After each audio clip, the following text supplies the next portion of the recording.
Modern F1 cars rely on more than just internal combustion to reach their maximum power output. The V6 turbocharged hybrid engines generate an extra 160 brake horsepower via the ERS, Energy Recovery System. The power for this electric motor is recovered from energy that otherwise would have been wasted. The MGUK recovers energy from braking and the MGUH from the turbo. The ERS system has a number of modes that can be changed on the fly for either more harvest or deployment, depending on if you need to charge the battery or gain more performance. Each lap you can only harvest and deploy a limited amount of energy.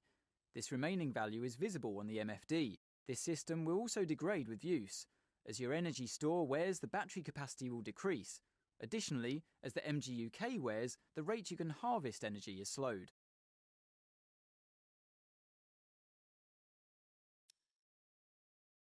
Keeping up with the development race is vital for continued success in Formula One, but resources are limited, so choose carefully where you allocate them. Throughout your career, you will earn resource points, and there are 4 departments of development in which you can spend them: powertrain, chassis, aerodynamics, and durability. At any one time, each of these can be tasked with researching a new part. Higher levels of upgrade will cost more and take longer to complete, but the performance gains will be significant. Department morale is also an important factor, so be careful what you say to the press. You'll need to find the right balance to suit your needs and maximise performance throughout the season. Over the course of the Formula One season, each driver is limited in the number of power unit and gearbox components that they may use. Exceeding these limitations will result in grid penalties. Your available power unit components can be managed on the vehicle management screen.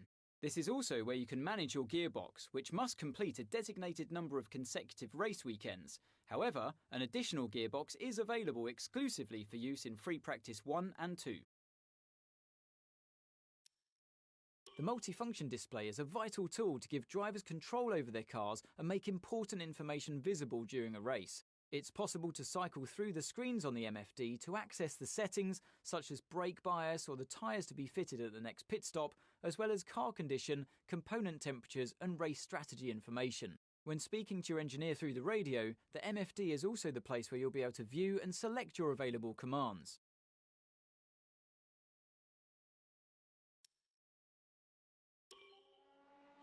Consistency over a long distance is vital in Formula One, so being able to manage tyres and reduce tyre wear is a useful skill. The tyre management program available in free practice sessions will help you learn tyre management while earning resource points for development of your car. Be careful on the controls to reduce the amount of tyre slip and therefore wear. The better you can do this, the higher you will score and the more resource points you'll receive. You'll need to balance tyre management with speed, as you must stay under the target lap time. When the on-screen bar moves towards the red end, that means that you're wearing your tyres more than expected at this part of the lap. When it moves towards the purple, you're wearing them less. Stay in the green or purple for a successful test.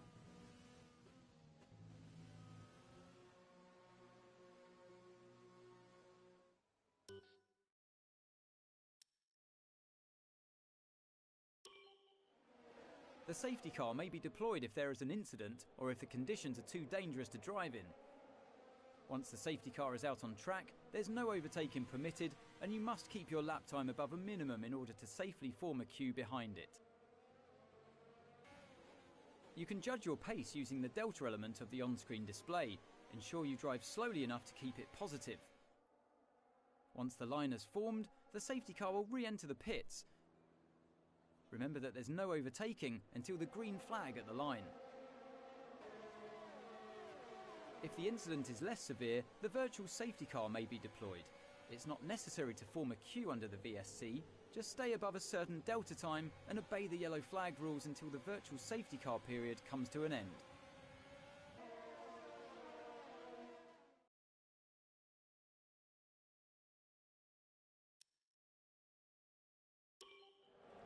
The formation lap is an opportunity to practice your race start and put some energy through your tyres and brakes to get them up to the optimal temperature for the beginning of the race. When the light goes green, pull away from the grid and stay in position, making sure to keep your car in good condition as you drive a lap at a steady but consistent pace in order to prepare for the start of the Grand Prix.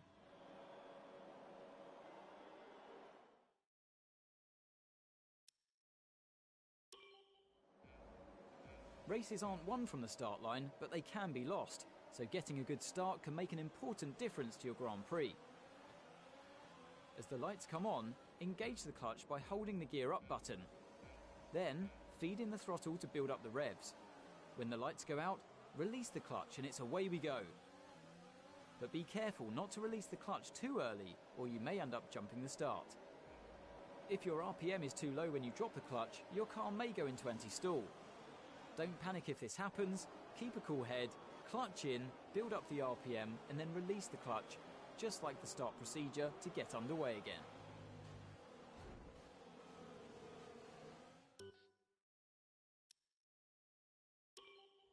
There's a huge amount of time to be won and lost in the pits, but ensure that you don't get too greedy as you approach the pit lane speed limit line. On the approach, you'll see a notification of the pit lane speed limit and your distance to the limit line. If you cross this threshold too fast, you'll be given a speeding penalty, so be careful. There are valuable tenths to be won by getting it right though, so leave your braking as late as you dare. At the pit exit, it's important not to cross onto the racetrack before reaching the end of the white pit exit line.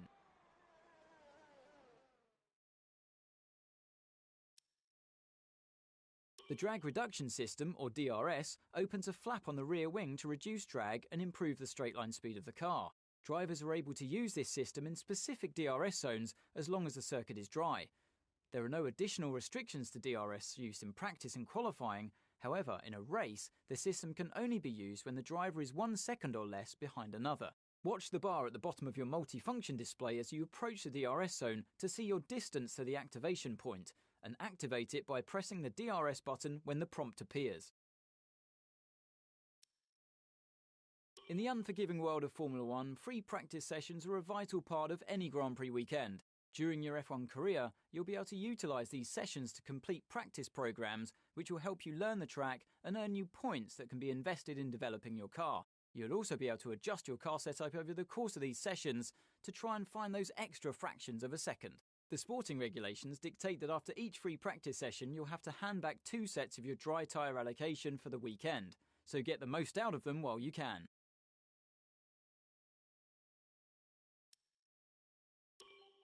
The track acclimatisation programme available in free practice sessions allows you to learn the track whilst earning resource points for the development of your car.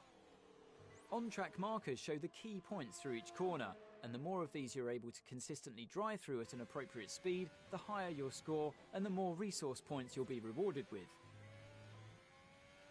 Try and chain together multiple successful corners for a consistency boost to your score.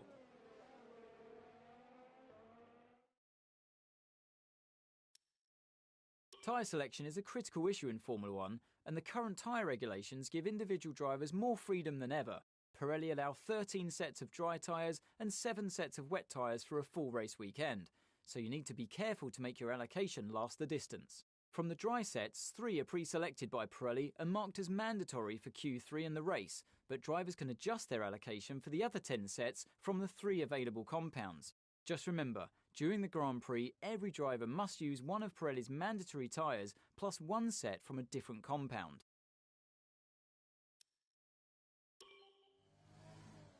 In today's era of hybrid engine technology, Formula One employs a strict maximum limit on the fuel load. In order to run as light as possible, teams will tend to underfuel their cars, but this means drivers need to save fuel during the race. Fuel saving can be achieved through certain engine settings or by using a technique called lift and coast. This technique involves lifting off the throttle a few metres before the normal braking zone and allowing the drag from the air to begin the process of slowing the car.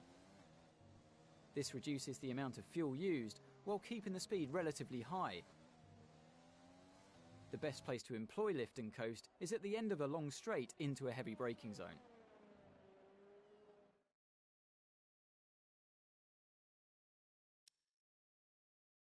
The qualifying pace programme available in free practice sessions challenges you to beat a target time that corresponds to an expected position on the starting grid. Complete 3 flat-out laps on the fastest tyre compound to set the best time you can, and you'll earn resource points for hitting your target.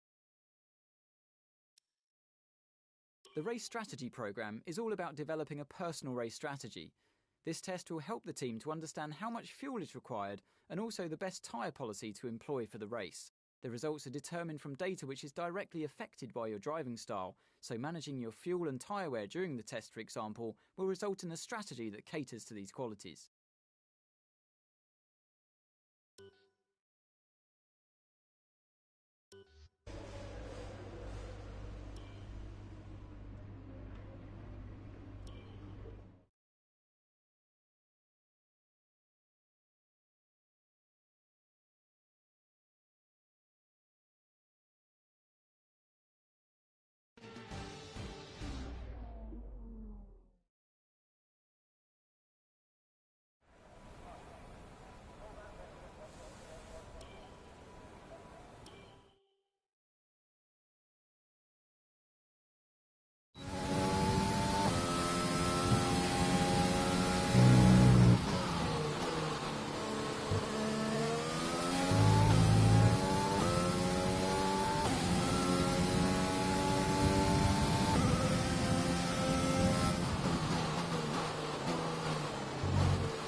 That's fantastic. You obviously have a really good understanding of this circuit.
Great stuff. You've pretty much nailed this circuit. This is a really strong foundation to build from over the weekend.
Program complete and a job well done.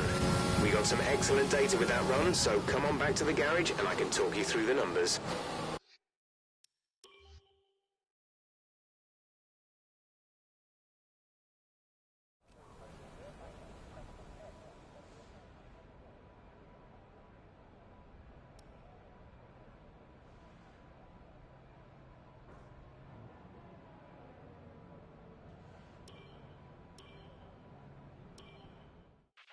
So far, our fastest lap is a 1 minute 30.9.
Okay, test complete, and that was a very good job indeed. We got a lot of valuable information out of that.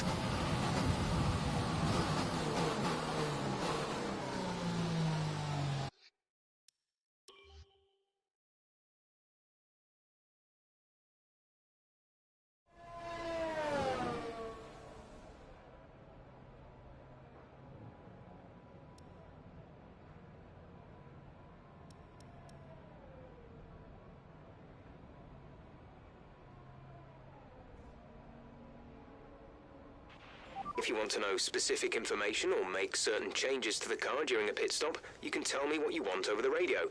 Press and hold the radio button to activate the system, and you can either speak the command or select it manually from the radio screen that will appear on the multifunction display. While the radio is active, cycle through command groups with the MFD button. We're 14th in the speed trap, 322.8 kilometers per hour.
Program complete and a job well done.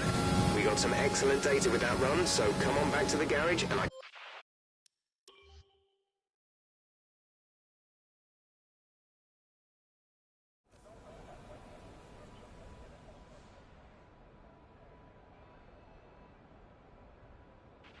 So far our fastest lap is a 1:33.9.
And with all the cars now over the line, let's see our top three again. The rookie, Vettel, and Pierre Gasly.